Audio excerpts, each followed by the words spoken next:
Hi, I'm Robin Shirley, reporting at Bobcat Channel 51. Hi, I'm Cosmo Mims. Today we have Lieutenant Colonel Tony Daniels and Mr. Carlos Perkins. Good morning, Robin. How are you doing? Again, my name is Tony Daniels. I am a member of Alpha Phi Alpha Fraternity Incorporated. I also am retired from the United States Army Reserves. I spent 26 years in the United States Army Reserves. Well, good morning. My name is Carl Perkins. I'm also a member of Alpha Phi Fraternity Incorporated, Beta Lambda Chapter, Oklahoma City, Oklahoma.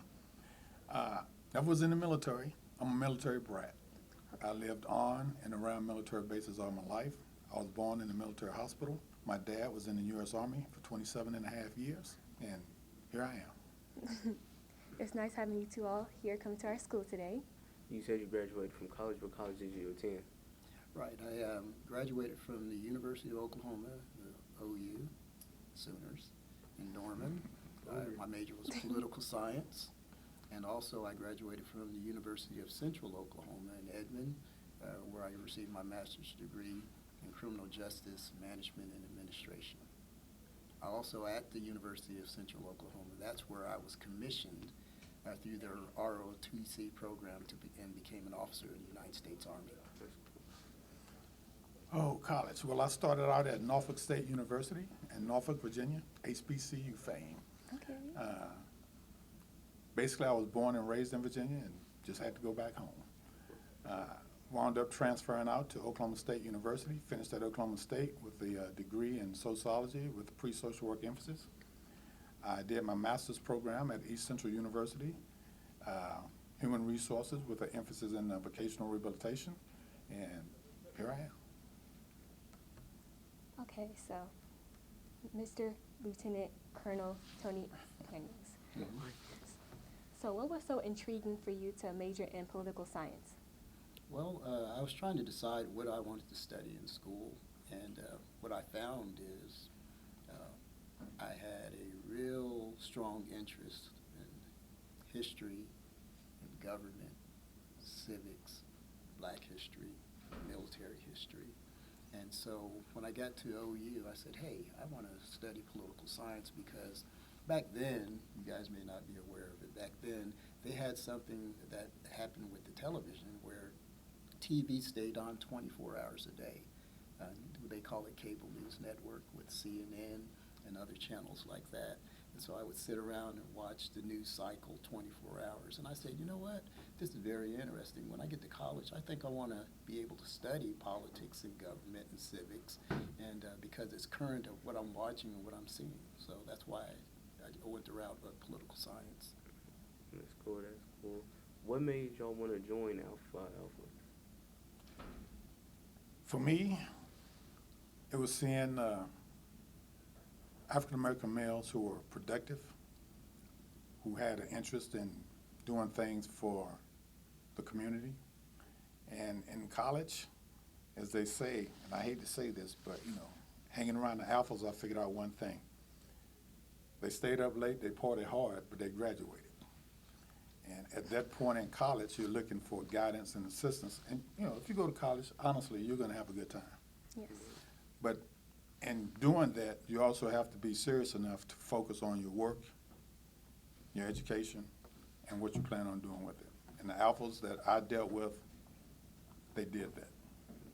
They had fun, but when it came to graduation, doing the work, they were serious. And to me, I identified with that, and here I am. I think I had a similar experience.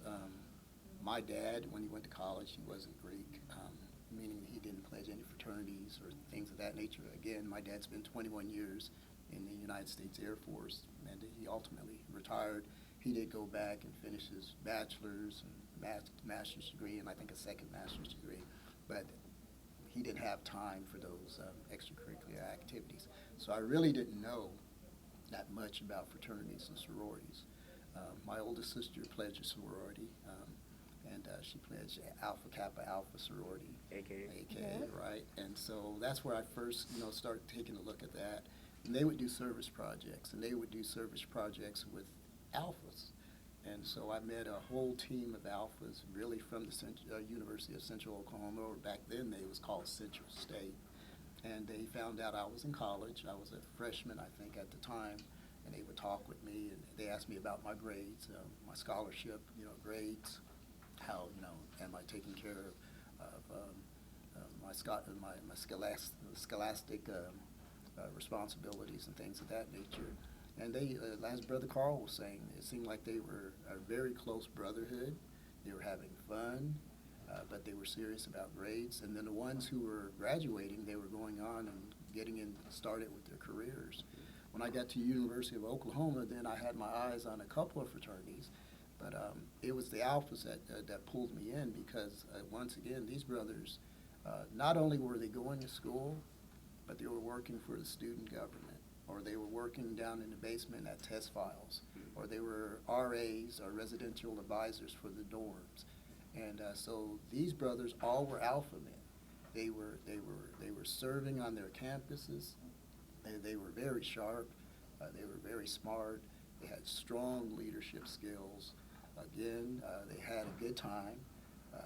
Back then, when we went to college, everyone dressed real conservatively, or kind of preppy, or so to speak. Not so much with the suits, but nice sweaters and khakis, navy jackets, things of that nature. Mm-hmm. So that's who these guys were. And I said, hey, I want to be a part of that organization to serve with like-minded young men who are focused. And a lot of them were graduating in about 3 years and going on to law school and getting law degrees and MBAs at the same time.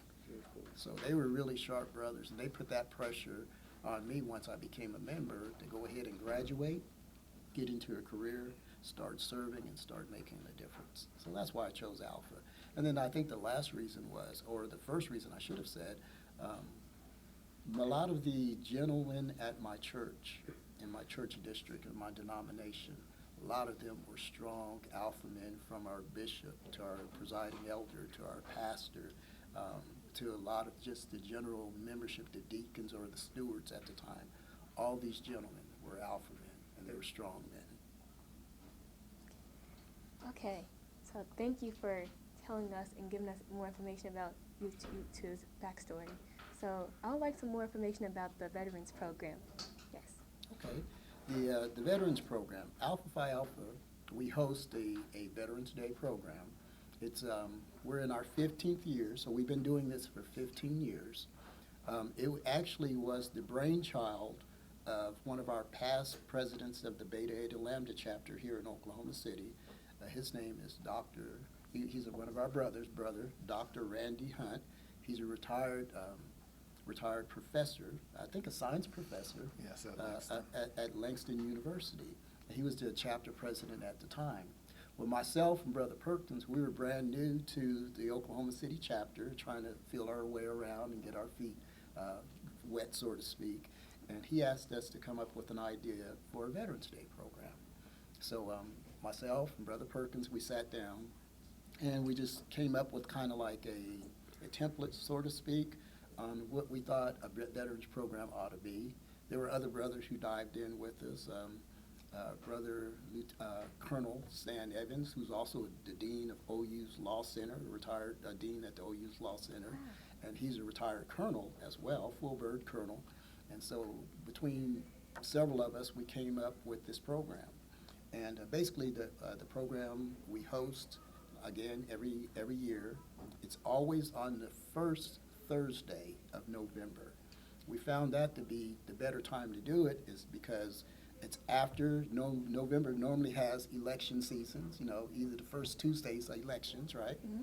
So we didn't want to get in the way of that. And the actual Veterans Day holiday is normally the 11th of November. So we wanted to do something in between those two important days, and so that's how we came up with the first Thursday in November. It's always been, historically been at Prospect Baptist Church here in Oklahoma City, where, again, one of our fraternity brothers, Reverend Lee Cooper Jr., is the pastor of the church there. He and his congregation has been very gracious to allow us to have our program there. And so that's what we do with that. Our program, again, over the last 15 years, we've had several speakers. We've had at least 2 black World War II veterans. And let me back up and say this. One of the reasons why we started the program is also we wanted to highlight specifically some significant contributions of black veterans here in Oklahoma City. We know that there's Veterans Day programs. We're by no means trying to be separate or segregated, but we wanted to highlight black veterans in our community. Maybe in your own families you have veterans, Yes. maybe some cousins or some uncles, some aunties that have served in the military. And a lot of times they don't talk about their service. And so this was our idea to host a program where the community can come and be engaged and involved, and we could see veterans in our community that look like us, that served. And so that's why we started this program. And then I'll go back to say some of the guest speakers that we've had in the last 15 years, we've had at least 2 black World War II veterans, which is almost, there's not that many left, World War II veterans, and specifically African American World War II veterans. We've had a Marine that served in Vietnam. We've had the first black female lieutenant colonel who served in the Oklahoma National Guard. She was one of our speakers. We had another black female who was in the United States Air Force. She was a chief, which is the highest rank that you can have on the enlisted side in the Air Force. She's served in the program. We had the Commodore, or the captain, or a captain in the Navy is like a colonel in the Air Force, in the Air Force of the Army. But he was called the Commodore of the Navy out on Tinker, which means he ran all the Navy programs on Tinker Air Force Base. I think he was our very first speaker. In addition to that, we've had two one-star generals. One that was a one-star general from the Pentagon last year. He spoke. He was over all the cyber security and things of that nature at the Pentagon. He spoke last year. Prior to him, we had one of our fraternity brothers who's a one-star general in the Oklahoma National Guard. He's deceased now, but he was one of our speakers. And we've had, in between there, we've had several other speakers from just the community, various ranks and various branches of service. And so that's what we try to do. We just try to highlight the talent that we have here in Oklahoma City of veterans, males and female veterans, and specifically African American veterans. So that's kind of where it came from. I'll let Carl chime in if I've missed anything. No, you did a great job, Tony. I think, as Tony mentioned, Brother Randy Hunt tasked us with trying to put this thing together. And when we first got started on it, I think the biggest thing we were thinking about was, how could we make this work where we could highlight the achievements of individuals, in particular a lot here in Oklahoma City. And we started looking around and we saw that there's a rich history of individuals in Oklahoma City and the surrounding area who have served this country. And first of all, since we're both military brats per se, we just looked at our own fathers. But as Tony was saying, as I thought about my family, I had 2 uncles, one Air Force, one Navy. I had 2 brothers, one Army, one Navy. And I started to think, just how ingrained I am in regards to the military and the services that they provided to help me be what I wanted to be over here in this country and remain free. So that kind of motivated me to want to be a part of the program, and from year to year I just gained more knowledge about people within the service, especially African Americans, and what they've done. And it just makes me feel like I owe a lot, and I'm trying to give back as much as I can. Exactly. And there's something else that we're add to that as well. Like we were saying, a lot of black veterans from from 1776, the first person to give their life for this country was a black man, Crispus Attucks. He died in 1776 when the first shots were fired during the Revolutionary War. So blacks have played a pivotal role in the military from the founding of this country until current with the wars in Iraq and Afghanistan, and even currently as things are going on in current events as you're watching here today. But what we found too is, even as Brother Carl was saying, in our own families, a lot of veterans don't talk about their service. The only time you really find about that someone's a veteran, maybe at your church or your family or friends, is when you're unfortunately at their funeral services and you're looking at their obituaries and you say, I didn't know she served, I didn't know he served. And so to kind of prevent that here in OKC, it's like we need to honor and pay homage and recognize black veterans now while they're still walking around. Most of them are going to be in their 60s and 70s, and then we got a whole nother 1 or 2 generations coming up behind them. As Carl was saying, Oklahoma City has a rich black history, and not only a rich black history, but a rich history with veterans. There's a park here in Oklahoma City called Pitts Park. You may have heard of Pitts Park. You need to go by there and look on the walls. That was a black veteran. In fact, it's not only just a black veteran. This veteran, Captain Leroy Pitts, served in the United States Army. He was a captain in the United States Army during Vietnam. His camp was overrun by the enemy, and he was unfortunately killed in that battle. Not only that, he received the most highest honor you can receive from the United States government. He was a Medal of Honor winner. A black Medal of Honor winner right here from Oklahoma City, Pitts Park. Go down there and look. You'll see his medals. I think he got several Purple Heart, Bronze Star, Medal of Honor. When you get the Medal of Honor, normally if you're deceased and he was killed in battle, your family flies to Washington, D.C. You've probably seen it on TV, and the president puts the Medal of Honor around their neck. Mm-hmm.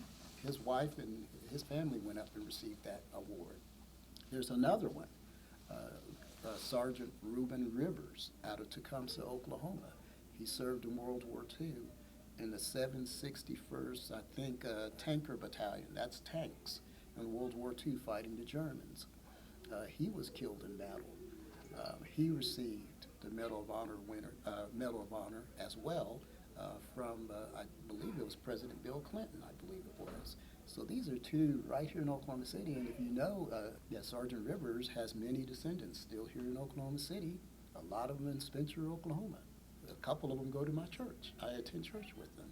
So these are just 2 black Medal of Honor winners. I think there's only, I can't remember how many since the existence, but not very many people get the Medal of Honor. That's the highest award that can be given for your service and for your valor, and many have given their lives. They get that medal posthumously, which means they get that medal after they die. They've died, their family gets that medal.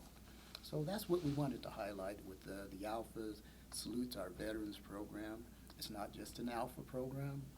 We've incorporated over the years several churches, civic social organizations, other fraternities and sororities now are joining us and highlighting the veterans in their chapter, and the sororities are highlighting the females in their chapter that served, and so it's just like beginning to grow, and we're hoping that it will grow more, and yeah, I think it's a really exciting thing, and a lot of the veterans get together and they're able to start a network with one another. There's a couple black veterans organizations here in Oklahoma City, Legion Post 157, and as well as Legion Post 157, the National Association of Black Veterans, and these are some of the oldest organizations that are predominantly black, but it's not all black, but predominantly black that the black veterans serve in. The other thing we do is each year we invite a different high school color guard team to come out and present the colors for us. In the past, we have used Star Spencer. That was some while ago. That was, I think, the very first program we did. We used Star Spencer Color Guard through your Air Force ROTC program, I think you guys have out here. This year, we're going to use Douglas High School. In the past, we've also used Northeast. well, old Northeast. It's class in SAS now at Northeast. Dale City High School Color Guard has been out and done things for us. So we'd like to invite high school students out so they can hear this information as well and begin to, put things together in their mind as to, what their future could be if they chose the military. Another thing about Oklahoma is we have a rich history of the military here in Oklahoma as well. You have Fort Sill, you have Tinker Air Force Base, you have Air Force Base in Altus, Oklahoma. So, and if you look at it, little be known, El Reno, back in the day, was a military base in itself. You have to understand that Fort Sill, the first individuals who helped establish Fort Sill were the Buffalo Soldiers. And who were the Buffalo Soldiers? They were African-American males who were sent out to the frontier to help deal with the Indian population, the Native American, in terms of what they were doing at that time. So the Buffalo Soldiers were instrumental in forming Fort Sill. I did not know that. That's very informational. Yes, Okay. thank you. You're welcome. Well, before we end this out, would y'all like to give us some contact information about the veteran program? Yeah, let me just share one thing that we neglected to share this year, once again. So share with your network of family and friends about our Veterans Day program that we're hosting. Once again, it's open to the public. It's open to all veterans. So come up to Prospect Missionary Baptist Church or Prospect Baptist Church here in Oklahoma City. It will be this Thursday, November the 2nd at 7 p.m. Our guest speaker this year is Lieutenant Colonel Alvin Jones, who happens to be the staff staff instructor for the ROTC program at Northeast High School, or class in SAS High School at Northeast. So he's going to be our speaker this year. Again, it's open to the public. You're welcome to wear your favorite hat. You see me sporting my favorite Army hat, or if you can wear your uniform, I might wear my dress blue uniform. But you're welcome to wear your uniforms, your hats, your pins, your vests, whatever you have. If you don't have that, just come on out. If you have a favorite veteran, your grandpa, your uncles, your mom, your auntie, your grandma, bring them out so that they can fellowship with everybody. And it's a great program. We'll have videos. This year we're highlighting the desegregation of the military. This was the 75th anniversary. This year is the 75th anniversary where Harry S. Truman wrote the proclamation 9980 and 9981 that desegregated the military, which means they didn't just have blacks serving over here and whites serving over here.